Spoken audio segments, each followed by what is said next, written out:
1985 წლის 30 აპრილს 45 წლის მძღოლმა იაპონია ფუკუიამაში ავტომატთან გააჩერა სატვირთო მანქანა. მას მთელი დღისგან დაღლილს ენერგეტიკული სასმელის ყიდვა სურდა, რომ საღამომდე ფხიზელს გაეძლო. როდესაც ავტომატთან მივიდა, უცნაური რამ შენიშნა. ენერგეტიკული სასმელის ბოთლი უკვე ასაღებ უჯრაში იდო. მან იფიქრა, რომ მიღბლიანი გამოდგა და უფასო სასმელი შეხვდა, ამიტომ დრო არ დაკარგა და მაშინვე დალია. თუმცა ეს აღმოჩნდა უკანასკნელი სასმელი მის ცხოვრებაში. ენერგიის მიცემის ნაცვლად მის სხეულში რაღაც საშინელი დაიწყო. ყელში წვის ძლიერი შეგრძნება გავრცელდა, რასაც მოჰყვა მწვავე გულისრევა. მან მალევე დაკარგა გრძნობა და გზაზე ტკივილით დაეცა. იგი სასწრაფოდ გადაიყვანეს ახლომდებარე საავადმყოფოში, სადაც ექიმებმა მის ორგანიზმში მომაკვდინებელი რაოდენობის პარაქვატის დიქლორიდი აღმოაჩინეს. პარაქვატი იმ დროისთვის იაპონიაში გავრცელებული ჰებრიციდი იყო, თუმცა ადამიანისთვის უკიდურესად მომწამლავი. მისი მიღება იწვევს გულისრევას, ყელის ანთებას, შიდა ქიმიურ დამწვრობებს და საბოლოოდ სიკვდილს. სწორედ ამიტომ იგი აკრძალულია მსოფლიოს 70-ზე მეტ ქვეყანაში. მიუხედავად იმისა, რომ ექიმებმა იცოდნენ მისი მდგომარეობის მიზეზი, მისი გადარჩენა ვერ შეძლეს. პარაქვატს ანტიდოტი დღემდე არ გააჩნია. მძღოლის სიცოცხლისთვის ერთი თვე იბრძოდა, მაგრამ საბოლოოდ 1985 წლის 30 მაისს გარდაიცვალა. არასაკმარისი მტკიცებულებების და გარემოებების გამო კი ვენდინგ აპარატის მკვლელის ვინაობა დღემდე ვერ დადგინდა, რაც იაპონიაში ერთ-ერთ ყველაზე ამოუხსნელ кейსებად ითვლება. –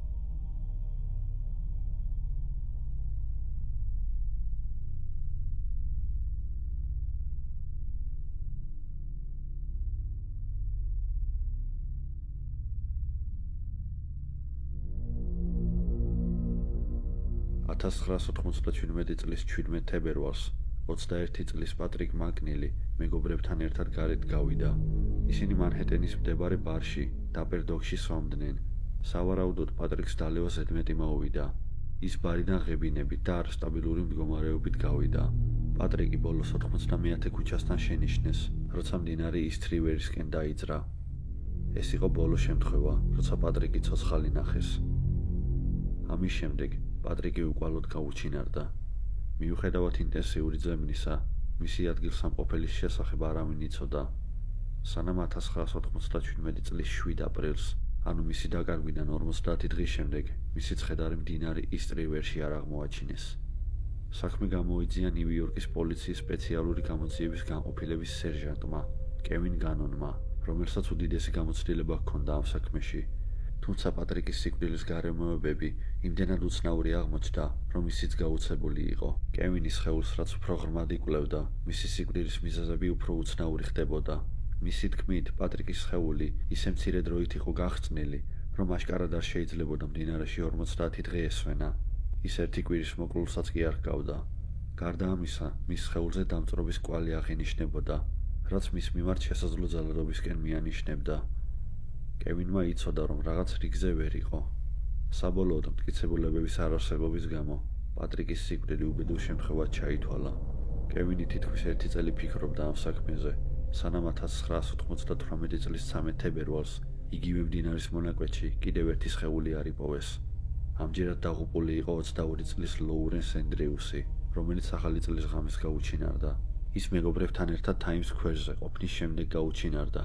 კევინი საქმეს იკვლევდა და მან მაშინვე შეამჩნია იდენტური მსგავსებები. ისინი ორივე ახალგაზრდა, თეთრკანიანი მამაკაცები იყვნენ, წარმატებული კარიერის პერსპექტივით. ორივე უკვალოდ გაუჩინარებული მსოფლიოს ერთ-ერთ ყველაზე ხალხმრავალ ადგილში და ბოლოს მდინარეში ნაპოვნი რამდენიმე მეტრის შუალედით ერთმანეთისგან. ორივე სხეულს ჰქონდა დამწვრობები და დეჰიდრატაციის ნიშნები. ამ მეორე შემთხვევამ კევინი უბიძგა, რომ გაეზიარებინა ეჭვები თავის კოლეგასთან, ენტონი დარტესთან და კრიმინალური სამართლის პროფესორთან, დოქტორ ლი გიბერტსონთან. სამივე მერթად დაიწყეს მსგავსი შემთხვევების გამოკვლევა. საბოლოოდ მათ იპოვეს 45 შემთხვევა, სადაც თითქმის იდენტური ვითარება იყო, სადაც ახალგაზრდა მამაკაცები ალკოჰოლურ ღამეს ატარებდნენ და შემდეგ უჩინარდებოდნენ, ხოლო მოგვიანებით გვამები წყალში იპოვეს. მათი უმეტესობა კოლეჯში სწავლობდა და მაღალანაზღაურებად პროფესიებზე ჰქონდათ ორიენტაცია, მაგალითად ინჟინერია, ტექნოლოგიები და სხვა. ყველაზე შემაშფოთებელი აღმოჩენა კი ის იყო, რომ დაახლოებით 10-ზე მეტ შემთხვევაში სხეულების მახლობლად პოულობდნენ დახატული მომღიმარი სახის გრაფიტს. სწორედ ამის შემდეგ გაჩნდა ეგრეთ წოდებული სმაილის მკვლელობების თეორია. ამ თეორიის მიხედვით ეს 45 ან კიდევ უფრო მეტი გარდაცვალება არ იყო შემთხვევითი უბედურება. ისინი შესაძლოა დაკავშირებული იყოს სერიულ მკვლელთან ან მკვლელების ორგანიზებულ ჯგუფთან. სწორედ ეს ხსნიდა მსგავსებათა რაოდენობას და უცნაურობებს. თუმცა თეორია ყველამ სერიოზულად არ მიიღო. კრიმინალურმა პროფილისტმა პატ ბრაუნმა თეორიას აბსურდული უწოდა. იგი ამბობდა, რომ მომღიმარის სახე ერთ-ერთი ყველაზე გავრცელებული ნახატია. თუ 8 კილომეტრის რადიუსით მოიძიებთ, ბევრი მომღიმარის სახის ნახატს ნახავთ კედლებზე. ამასთან ერთად FBI-მაც უარყო ეს თეორია და ერთ-ერთ განცხადებაში განმარტეს. ჩვენ გადავხედეთ ინფორმაციას, რომელიც ყოფილმა დეტექტივებმა მოგვაწოდეს და გავესაუბრეთ წყაროებსაც, რომელმაც მათ ინფორმაცია მიაწოდა. ამ დროისთვის არ არსებობს არანაირი მტკიცებულება, რომელიც ამ ტრაგიკულ სიკვდილებს ერთმანეთთან აკავშირებს, ან რომელიმე მათგანში სერიული მკვლელის მონაწილეობას ამტკიცებს. მათი უდიდესი ნაწილი ალკოჰოლის ზედმეტი მოხმარებაა. მიუხედავად ამისა, კევინ განონი, ენტონ დარტე და ალი გიბერსონი დღემდე აგრძელებენ ამ საქმეზე მუშაობას. მათ მტკიცეთ სჯერათ, რომ რეალური კავშირი არსებობს და თუ კი მათი ეჭვი გამართლდა, ეს შეიძლება იყოს ერთ-ერთი ყველაზე მისტიური და საშიში სერიული მკვლელი ამერიკის ისტორიაში, რომელიც ჯერ კიდევ თავისუფალია.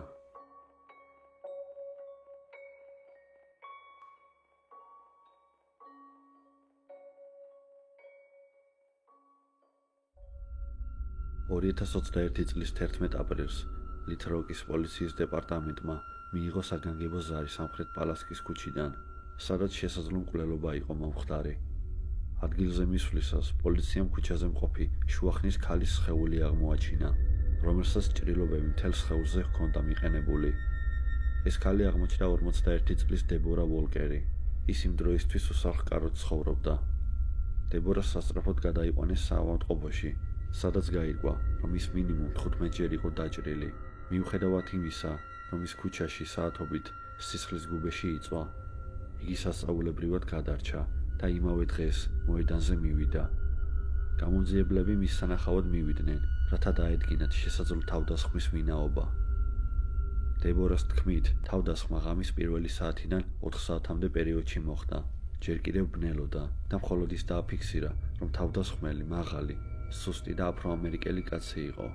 მსგავსი შემთხვევების უმეტესობაში ასეთი მცირე ინფორმაცია არაფერს ნიშნავს, მაგრამ ამჯერად დებორას აღწერამ გამომძიებლების შოკში ჩააგდო, რადგან ის ემთხვეოდა ამავე ტიპის თავდამსხმელს, რომელიც დაახლოებით 8 თვით ადრე მოქმედებდა იმავე რაიონში. ამ წინა შემთხვევის მსხვერპლი იყო 64 წლის ლერი იუჯინ მაკჩენი. ის ქალიშვილს სარასთან ერთად ცხოვრობდა, რომელიც იმ დროს პირობით თავისუფლებაზე იმყოფებოდა. 2020 წლის 20 აგვისტოს ლერის ჯანმრთელობის მდგომარეობა გაუარესდა და საავადმყოფოში გადაიყვანეს. მეორე დილით გაწერეს, მაგრამ სარას ვერ დაუკავშირდნენ. ამიტომ ლერის უსახლკაროთა თავშესაფარის მისამართი და ავტობუსის ბილეთი მისცეს. მოგვიანებით სარა საავადმყოფოში მივიდა და გაიგო, რომ მამა უკვე გაწერილი იყო. ის თავშესაფარსაც დაუკავშირდა, მაგრამ მათაც არ იცოდნენ, სად იყო ლერი. ამიტომ ერთადერთი გამოსავალი პოლიციაში საჩივრის შეტანა იყო. 2 დღის შემდეგ, 24 აგვისტოს, სარამ პოლიციისგან მიიღო ზარი, რომ ლერის ცხედარი სამხრეთ გეინის ქუჩაზე აღმოაჩინეს. ყველაზე შემზარავი იყო ლერის სხეულზე მრავალჯერადი დანის ჭრილობა. საქმეზე გამოძიება დაიწყო და მიუხედავად იმისა, რომ ადგილზე მტკიცებულებები არ არსებობდა და მოწმეებიც არ იყვნენ, ერთ-ერთ სახლზე დამონტაჟებულმა კამერამ თავდამსხმელი დააფიქსირა. ეჭვმიტანილი კაცი ქუჩაში გადაადგილდებოდა, როდესაც ლერი შენიშნა და მას თავს დაესხა.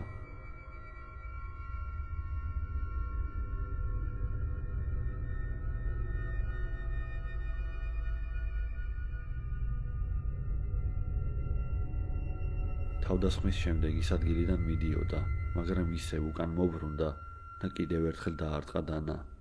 შემდეგ კი გაიქცა. აღნიშნული თავდამსხმელი ემთხვეოდა დებორას აღწერას, რის გამოც გამოძიება დაინტერესდა, რომ შესაძლოა ერთი და იგივე პირი ყოფილიყო. კიდევ ერთი შემთხვევა ამავე რეგიონში მოხდა 2020 წლის 23 სექტემბერს, ამჯერად მსხვერპლის 62 წლის უსახლკარო ჯეფ უელჩი იყო, რომელიც მიტოვებულ სახლში ცხოვრობდა. მისი ცხედარი დილით მეგობარმა სახლის კართან იპოვა. ამ დროისთვის გამონძიებლებს უკვე ესმოდათ, რომ საქმე სერიულ მკვლელთან ჰქონდათ. ყველაფერი აქ არ დასრულებულა. 2023 წლის 12 აპრილს, ანუ დებორა ვოლკერზე თავდასხმის მეორე დღეს, კიდევ ერთი მსხვერპლი იპოვეს რაიტ ავენიუს ხიდთან. 4-ვე მსხვერპლი უსახლკარო იყო და ყველა თავდასხმა ღამის 1-დან 4 საათამდე ხდებოდა. არ არსებობდა ლოგიკა, როგორ ირჩევდა თავდამსხმელი სამიზნეებს, რაც ლიტლ როკის მოსახლეობას შიში ამყოფებდა.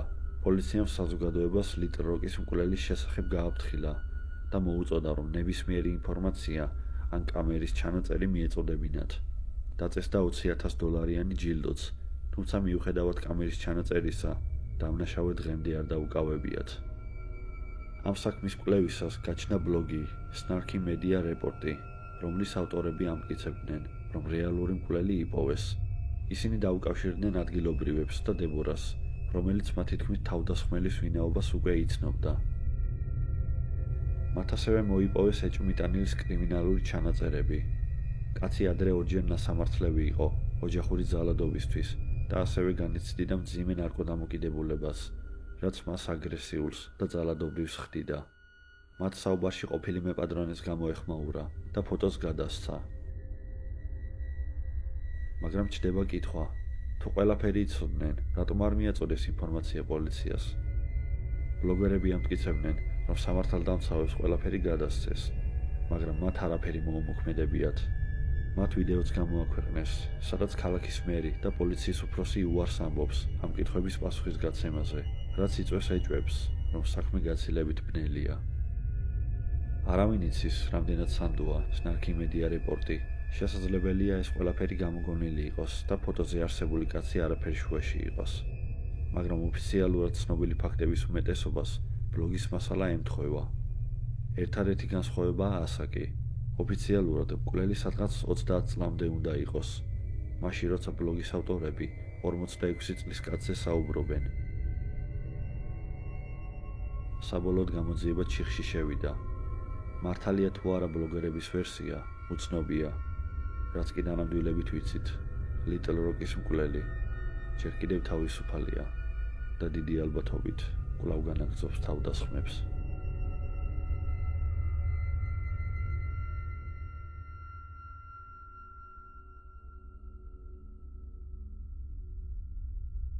რობინ ფალდაუ 26 წლის ინდიანას უნივერსიტეტის კურსდამთავრებული იყო, რომელმაც 1992 წელს ინდიანაპოლისში აი 70 გზატკეცილთან ახლოს მდებარე ფეხსაცმლის მაღაზიაში მუშაობდა. 8 აპრილი მისი დასვენების დღე უნდა ყოფილიყო, მაგრამ თანამშრომელი, რომელიც იმ დღეს უნდა მოსულიყო მის მორიგედ, ავად გახდა. მენეჯერმა რობინს დაურეკა და სთხოვა მის ადგილას მუშაობა დაეწყო. რობინი უკმაყოფილო იყო, თუმცა უარი არ უთქვამს და მაღაზიაში დილით 10 საათზე მივიდა. მუშაობა ჩვეულებრივ დაიწყო, სანამ 2 საათზე მენეჯერმა მაღაზიას დაურეკა შემოწმებაზე. ზარზე რობინს არ უპასუხია და არ იყო რამდენჯერმე განხორციელდა. ბოლოს მენეჯერმა გვერდით მდებარე ბენზინგასამართ სადგურზე დარეკა, სადაც რობინის მეგობარი მუშაობდა. ის მივიდა მაღაზიაში გასარკვევად, კარგად იყო რობინი თუ არა. შიგნით შესვლისას მეგობარმა შეამჩნია, რომ მაღაზია არეული იყო. თავროებიდან რამდენიმე წყვილი ფეხსაცმელი გამხრალი იყო, ასევე სალარო გახსნილი და მასში ფული არ იდო. ყველაზე შემაშფოთებელი კი ის არის, რომ რობინი არსად ჩანდა. მეგობარმა რამდენჯერმე დაუძახა, მაგრამ არავინ უპასუხა. შეშფოთებულმა პოლიციას დაურეკა. სამართალდამცავები მივიდნენ და რობინი მალევე იპოვეს. ის მაღაზიის უკანა ოთახში, სისხლში ამოსვლელი იყო, უკვე გარდაცვლილი. მეზობელი მაღაზიის თანამშრომელმა დაკითხვებისას აღნიშნა, რომ იმავე დღეს მაღაზიის მახლობლად უცნობი მამაკაცი შენიშნა. ის 9 საათი იჯდა ტროტუარზე და მაღაზიას უყურებდა, მაგრამ პიროვნების სახის დეტალები ზუსტად ვერ დაიმახსოვრეს. ფულის მოპარვისა და სხვა კვალი ნიშნების არარსებობის გამო საქმე ჩათვალეს როგორც ყაჩაღობა, რომელიც ცუდად დასრულდა. თუმცა სამ დღეში გამოჩნდა, რომ რეალურად საქმე გაცილებით სერიოზულს ეხებოდა. 1992 წლის 11 აპრილს იმავე გზატკეცილის გასწვრივ, ქალაქ უიჩიტაში, მოკლეს 23 წლის პატრისია სმიტი და 32 წლის პატრისია მეიკერსი. ისინი საქორწილო ტანისამოსის მაღაზიაში მუშაობდნენ და დახურვის შემდეგ ელოდნენ ადამიანს, რომელსაც ისინი სახლში უნდა წაეყვანა, მაგრამ მაღაზიაში შემოვიდა მამაკაცი, რომელიც ეგონათ, რომ კლიენტი იყო. მაგრამ უცბად მან იარაღი ამოიღო, ორივე უკან გაიყვანა და თავში ესროლა. კვლელი მაღაზიიდან გასვლისას რეალურ კლიენტს შეეჩეხა, იარაღი დაუმიზნა და უბრძანა უკან მისულიყო, მაგრამ კლიენტი გაიქცა და თავი გადაირჩინა. მოგვიანებით მან პოლიციას კვლელის ესკიზის შექმნაში დახმარება გაუწია, თუმცა ესკიზმა ვერაფერი მოაგვარა. ამ დროისთვის სამართალდამცავები მიხვდნენ, რომ საქმე ჰქონდათ სერიულ მკვლელთან. 7 მაისისთვის პატარა მაღაზიებში მკვლელმა კიდევ 3 ადამიანი მოკლა. მოგვიანებით ის თითქმის გაქრა, მაგრამ 1993 წელს კიდევ 3 ადამიანი მოკლა. ამჯერად იარაღი შეიცვალა, რათა თავი დაემალა, თუმცა გამომძიებლებმა მსგავსება მაინც აღმოაჩინეს. ერთი მსხვერპლი, ვიკი ვები, გადარჩა, მიუხედავად იმისა, რომ კისერში დაჭრილი იყო. მისი ჩვენება შესაძლოა გარდამწყვეტი ყოფილიყო, თუ ოდესმე მკვლელს დააკავებდნენ, მაგრამ მკვლელი დღემდე არ დაუჭერიათ. საქმე თითქმის 30 წლის განმავლობაში გაუხსნელი დარჩა, სანამ გამოძიებამ არ გაავრცელა 2001 წლის მკვლელობის სათვალთვალო კამერის ვიდეო, სადაც ჩანაწერში მყოფი პიროვნება ძალიან ჰგავდა აი 70 გზატკეცილის მკვლელის ესკიზებს, რაც შეიძლება გარდამწყვეტი კვალი გახდეს. შესაძლოა მხოლოდ დროის საკითხავია, როდის დაეწევიან მას სამართალდამცავები, მაგრამ ჯერჯერობით ის ისევ თავისუფალია და მხოლოდ იმედს გვიტოვებს, რომ ის კარიერას ახალ მსხვერპლს არ შემატებს.